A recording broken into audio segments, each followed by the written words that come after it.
tempo você diz, estou esperando em Deus sobre alguma coisa que no fundo você já sabe que exige uma atitude sua.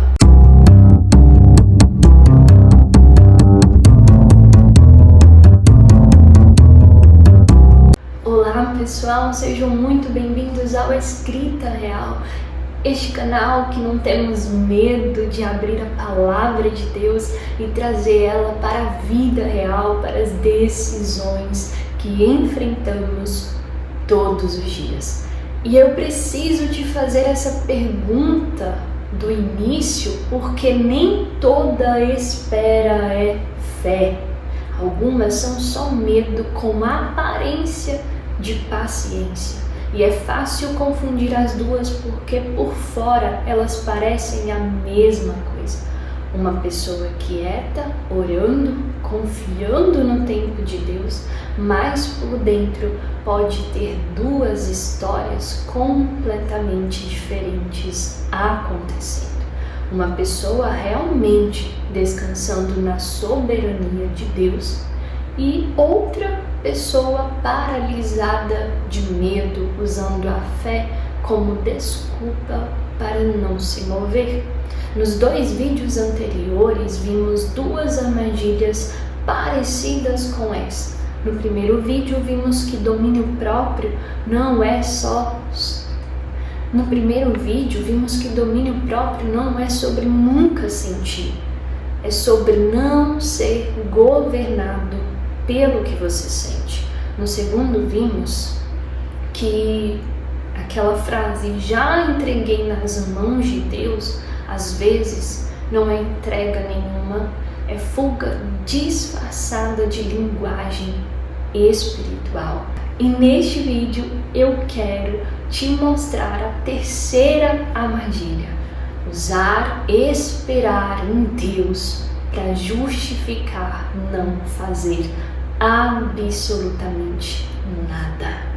Então, pessoal, venha comigo que eu vou te mostrar como diferenciar essas duas. Deixa eu te dar alguns exemplos práticos, porque isso não é teoria. Isso acontece na vida real, todos os dias. Tem gente que diz, estou esperando a hora de Deus para sair de um relacionamento que já não é saudável há anos. Mas se for honesto, o que está por trás disso não é confiança em Deus. Por vezes é medo de ficar sozinho. Tem gente que está esperando um sinal para mudar de emprego, de cidade, de curso, seja o que for, mas nunca nem começou a se preparar para essa mudança. Nunca pesquisou as opções. E tem gente que ora todos os dias esperando uma resposta, mas evita qualquer passo prático que a aproxime dela. E eu preciso te dizer uma frase que resume bem esse padrão. Tem gente que não está esperando em Deus, está esperando a vida decidir por ela e chamando isso de fé. Então, antes de seguirmos, eu preciso te lembrar de onde partimos nessa série, porque isso vai te ajudar a entender porque esse tema é, na verdade, sobre domínio próprio. Então, lá no primeiro vídeo, vimos Gálatas 5, onde Paulo lista o fruto do Espírito: amor, alegria, paz, longanimidade, que é justamente paciência, mansidão e domínio próprio. Então repara, pessoal, que eles estão lado a lado na mesma lista, nascendo da mesma raiz. Isso não é coincidência. Paciência e domínio próprio são literalmente frutos da mesma fonte do Espírito Santo. E em 2 Pedro, capítulo 1, versos 5 e 6, Pedro coloca isso na mesma sequência ainda mais direta: fé, virtude, conhecimento, domínio próprio. E logo em seguida, perseverança. O domínio próprio que você exerce sobre a sua reação emocional é o mesmo tipo de força espiritual que sustenta a sua perseverança quando a resposta ainda nem chegou. Então, quando falta domínio próprio para esperar direito, você acaba fazendo uma de duas coisas: ou explode e força uma solução antes da hora, ou congela, paralisa e chama isso de fé. As duas são falta do mesmo fruto. Agora vamos ao que a Bíblia realmente ensina sobre paciência, porque eu quero deixar algo muito claro. Eu não quero que você saia daqui achando que esperar é errado. Muito pelo contrário. Em Tiago 1, a paciência ou perseverança, dependendo da tradução, é apresentada como algo que se prova em meio à provação, ao processo, à ação continuada. Então repara que não é a ausência de movimento, é resistir e continuar se movendo mesmo quando é difícil. Então, paciência bíblica não é ficar parado esperando o tempo passar, é continuar fiel, continuar agindo, mesmo sem ver o resultado ainda. Em Isaías 40, versículo 31, traz uma imagem que particularmente eu amo. Os que esperam no Senhor renovam as forças, voam alto como águias, correm e não se cansam, caminham e não se fadigam.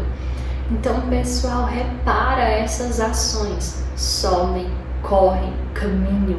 A espera bíblica gera movimento, não imobilidade. Ela é a fonte de força para agir, não desculpa para parar. E em Hebreus 6, versículo 12, somos chamados a não nos tornarmos negligentes, mas a imitar os que, pela fé e pela paciência, herdam as promessas. Fé e paciência estão juntas nesse texto. As duas se opõem na mesma frase à negligência. A Bíblia não separa a espera de um lado e a ação do outro. Ela separa a fé com paciência de um lado e preguiça disfarçada do outro. E tem ainda como outro exemplo o profeta Abacuque esperando uma resposta de Deus diante de uma situação que ele não entendia. E Deus responde dizendo que a visão tem um tempo determinado, que ela se apressa para o fim e não falhará. Mas, ainda que se demore, espera por ela. Deus não repreende Abacuque por buscar conhecimento, por questionar, por querer agir com sabedoria diante do que não fazia sentido. Ele pede que continue fiel enquanto o tempo se cumpre, não que pare de buscar entendimento. Olha o exemplo de Neemias, que para mim é um dos mais claros da Bíblia sobre isso. No capítulo 1, ele recebe a notícia de que os muros de Jerusalém estão derrubados. E a primeira coisa que ele faz é orar. Ele chora, jejua, ora por dias. Até aqui parece só espera, só oração. Mas no capítulo 2 nos diz que enquanto ele ainda estava orando, ele já estava se preparando. Já estava pensando em como pedir autorização ao rei, já estava planejando os próximos passos. Ele não separou oração de ação. Ele orou enquanto se movia na direção do propósito. E tem uma parábola que Jesus conta em Mateus 25 sobre os talentos, que eu preciso trazer aqui com muito cuidado para esse tema. Um homem entrega recursos a 3 servos antes de viajar. 2 deles investem, trabalham, multiplicam o que receberam. O terceiro, com medo, enterra o que recebeu e simplesmente espera o dono voltar. E quando o dono retorna, esse terceiro servo não é elogiado pela cautela, pela espera. Ele é repreendido duramente por não ter feito nada com o que estava em suas mãos. Isso não é sobre dinheiro, é sobre responsabilidade com aquilo que Deus já colocou na sua vida, colocou em suas mãos, no seu tempo presente, enquanto você espera o resto acontecer. Então junta tudo isso que falamos aqui. A Bíblia elogia quem espera com fé e continua agindo. Ela nunca, em lugar nenhum, elogia quem usa a espera como desculpa para não fazer nada. E aqui está a frase que eu preciso que você leve. Esperar em Deus não é ficar parado, é se mover na direção certa, enquanto Ele fecha e abre portas que só Ele pode fechar e abrir.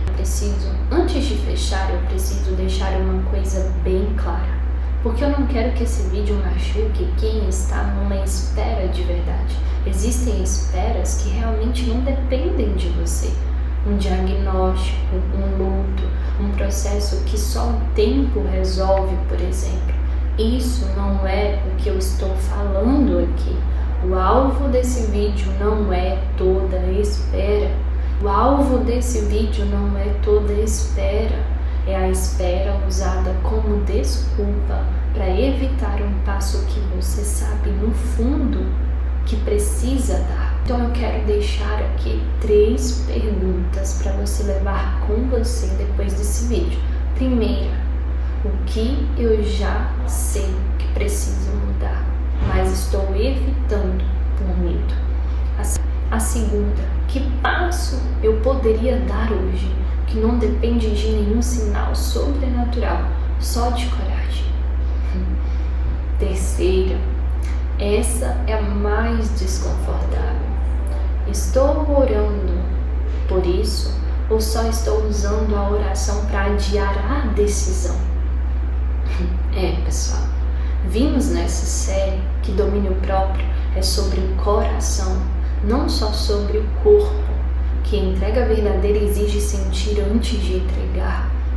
E agora que esperar em Deus não é sinônimo de ficar parado, porque paciência e domínio próprio nascem do mesmo Espírito e descrita na mesma lista, em Gálatas 5. Então, pessoal, um sem o outro. Então, um sem o outro não se sustenta. Domínio próprio sem paciência vira impulso disfarçado de decisão. Paciência sem domínio próprio vira medo disfarçado de fé. Os dois juntos são o que a Bíblia chama de caráter maduro. Então, pessoal, no próximo vídeo, o último dessa série, eu quero te mostrar como viver tudo isso junto, sem virar repreensão emocional, sem virar desculpa espiritual para fuga, mas com maturidade de verdade. O tipo de domínio próprio que sustenta uma vida inteira, não só um momento de decisão. Então é isso, pessoal. Se você se reconheceu em alguma dessas perguntas, comenta aqui embaixo qual delas mexeu mais com você. E se ainda não está inscrito no canal, nos acompanhando nessa série incrível Coração Sob Governo, não deixe de se inscrever para nos acompanhar como nessa série e outras que temos por aqui, que são incríveis também. Deixe seu like nos ajuda a crescer por aqui. Comenta também, comenta aqui embaixo, o seu comentário pode ajudar outras pessoas também. E você descobre que não está sozinho. Então, pessoal, não deixe também de adquirir o seu exemplar, o Sussurro de Amizade e Amor. O link vai estar aqui na descrição do vídeo. Não deixe de nos acompanhar nas nossas redes sociais. Um beijo enorme e até o próximo vídeo.